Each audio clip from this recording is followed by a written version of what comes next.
Bloomberg Audio Studios. Podcasts, radio, news. Good morning, I'm Nathan Hager. And I'm Lisa Mateo. Here are the top stories we're following today.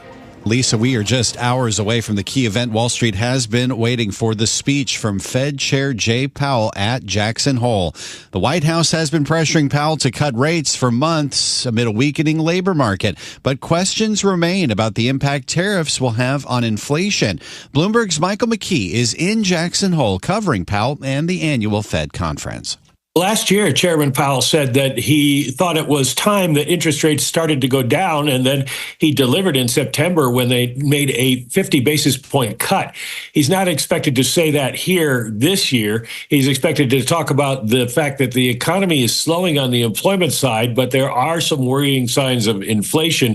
And since those would require two different ways of responding by monetary policy, the Fed would prefer to wait and get as much data and information as possible, which means they'll wait till after the next employment report and the next CPI report before settling on the best course of action. Bloomberg's Michael McKee, part of our special Jackson Hole coverage. He'll join Tom Keene and Lisa Abramowitz for a special edition of Bloomberg Surveillance this morning at 9 a.m. Eastern Time, and they will bring you Fed Chair Jay Powell's speech live. That happens at 10 a.m., and you can catch it all on Bloomberg Radio, Bloomberg Television, and the Bloomberg Podcast channel on YouTube. Well, Nathan, several former Fed officials are weighing in on the Fed's next move. Robert Kaplan is the former Dallas Fed president and vice chairman of Goldman Sachs.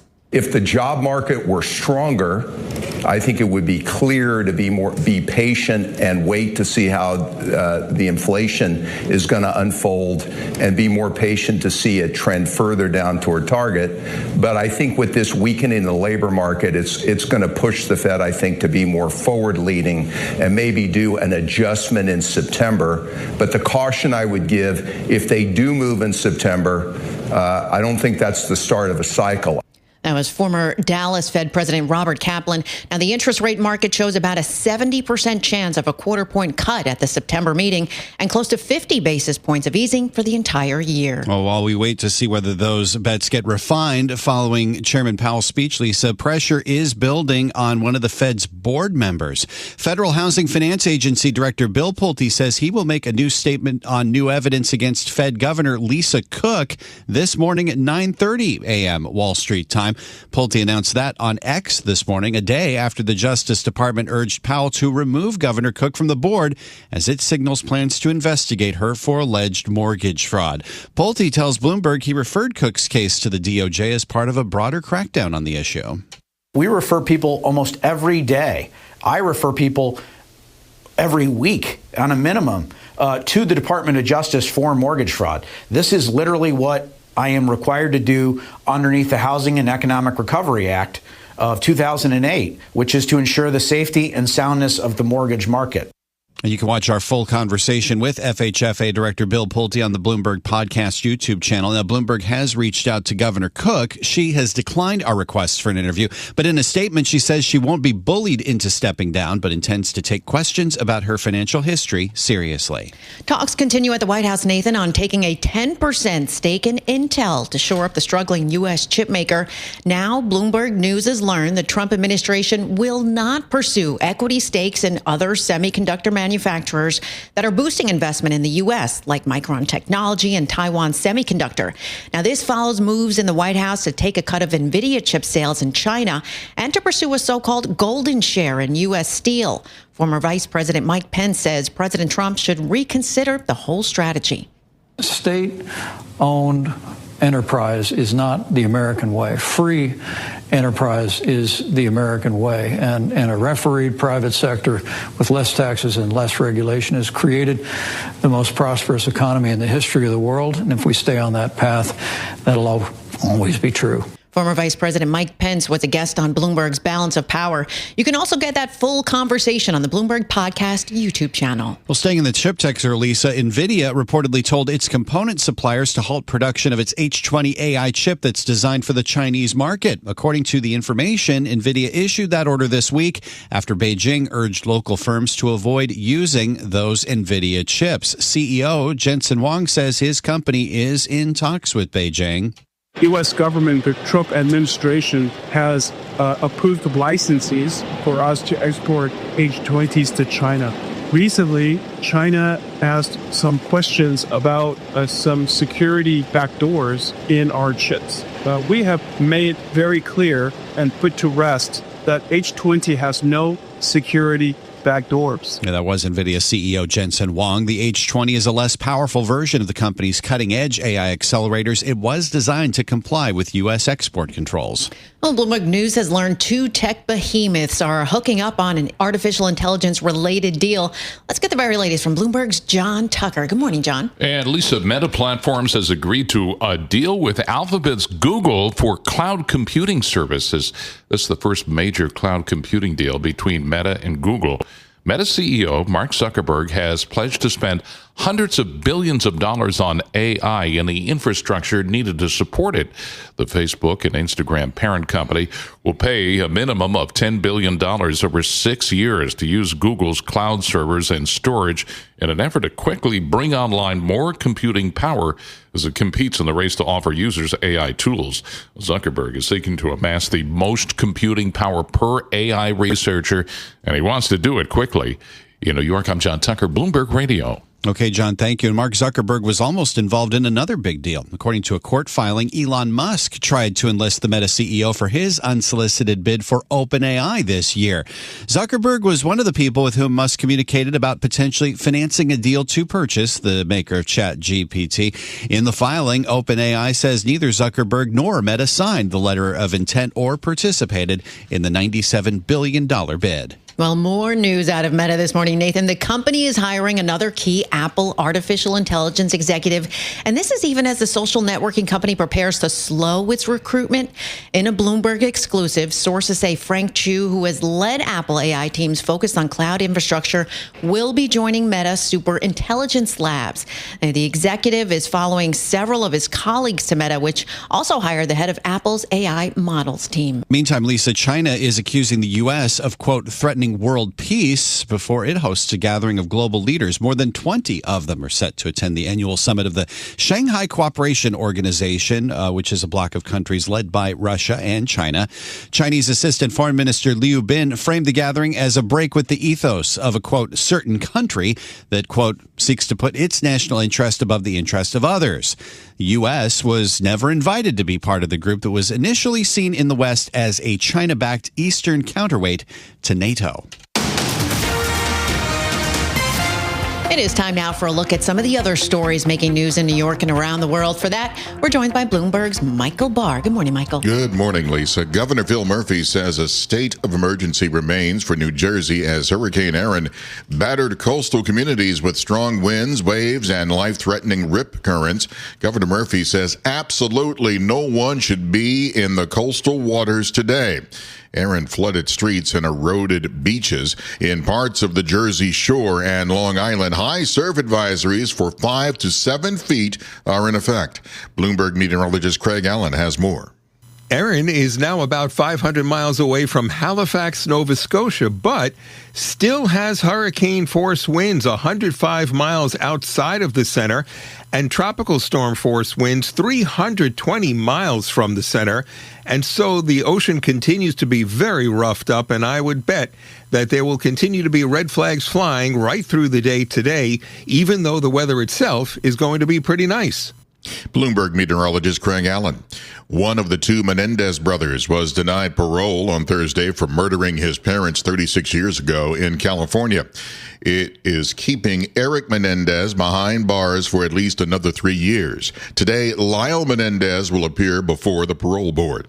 President Trump visited with police and National Guard units that are patrolling Washington, D.C. Well, I just want to thank everybody very much for being here. I wanted to do this. We've had some incredible results. The results have come out, and it's like a different place. It's like a different city. It's the capital. It's going to be the best in the world. In a radio interview earlier Thursday, President Trump said he would be going out tonight with the law enforcement and military, but he returned to the White House after the visit to the facility. Global news 24 hours a day and whenever you want it with Bloomberg News Now. I'm Michael Barr, and this is Bloomberg. Time now for our Bloomberg Sports Update, and for that, we bring in John Stashower. Thanks, Nathan. Tour Championship Golf underway in Atlanta, and of the 30 players going for the $10 million first-place prize, nobody played like Russell Henley. 7 birdies, an eagle, no bogeys, a 9-under 61, and a 2-shot lead on Scotty Scheffler. 5 others trail by 3. Rory McIlroy trails by 5. Dodgers and Padres both won. LA at Colorado. Clayton Kershaw went to 8-2. San Diego beat the Giants. Justin Verlander fell to 1-10. Dodgers lead the NL West by 1 game. That's your Bloomberg Sports Update. Stay with us. More from Bloomberg Daybreak coming up after this. Coast to coast on Bloomberg Radio, nationwide on Sirius XM, and around the world on Bloomberg.com and the Bloomberg Business app.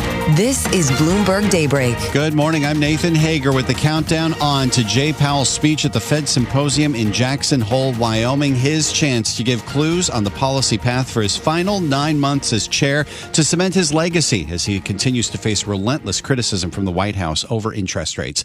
Ahead of the keynote address, we are very pleased to be joined this morning by Sarah House, senior economist at Wells Fargo. Sarah, it's great to have you with us on Jackson Hole Day. Do you expect Chairman Powell either to give more clues on the policy path or to address that pressure he's under? Good morning. Good morning, Nathan. So we're not expecting an explicit hint that what the Fed will do at the September meeting. So this is not like last year where I think there was pretty broad consensus that the Fed was needing to pivot. So the committee still remains very split, as we saw within the minutes, but also just some of the recent Fed speak.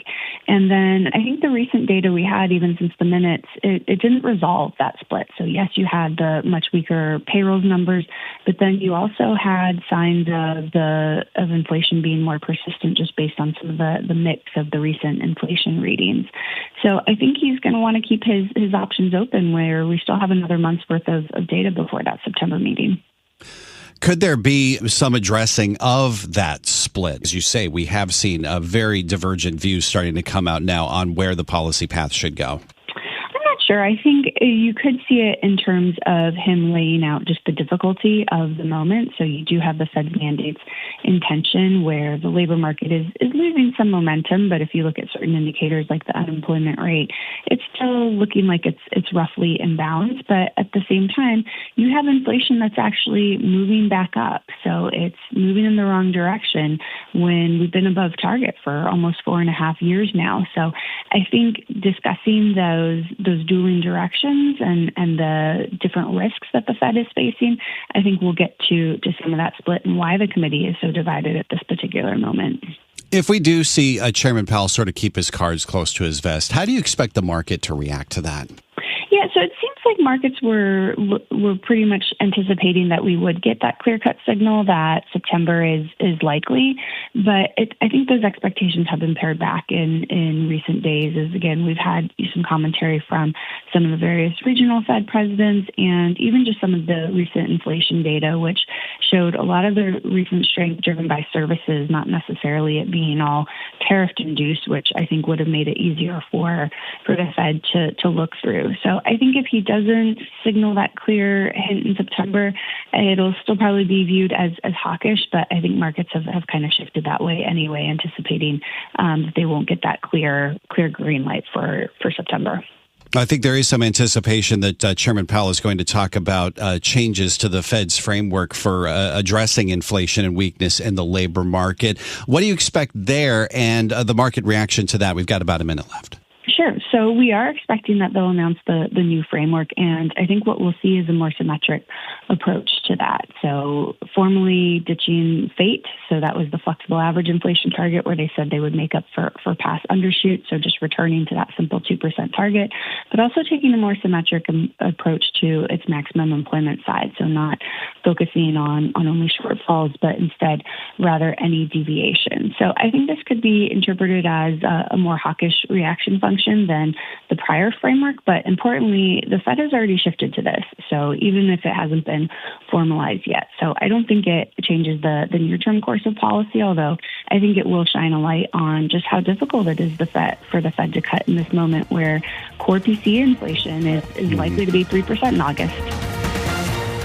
This is Bloomberg Daybreak, your morning podcast on the stories making news from Wall Street to Washington and beyond. Look for us on your podcast feed by 6 a.m. Eastern each morning on Apple, Spotify, or anywhere else you listen. You can also listen live each morning starting at 5 a.m. Wall Street time on Bloomberg 1130 in New York, Bloomberg 99.1 in Washington, Bloomberg 92.9 in Boston, and nationwide on Sirius XM Channel 121. Plus, listen coast to coast on the Bloomberg Business app, now with Apple CarPlay and Android Auto interfaces. And don't forget to subscribe to Bloomberg News Now. It's the latest news whenever you want it in 5 minutes or less. Search Bloomberg News Now on your favorite podcast platform to stay informed all day long. I'm Nathan Hager. And I'm Lisa Mateo. Join us again tomorrow morning for all the news you need to start your day right here on Bloomberg Daybreak.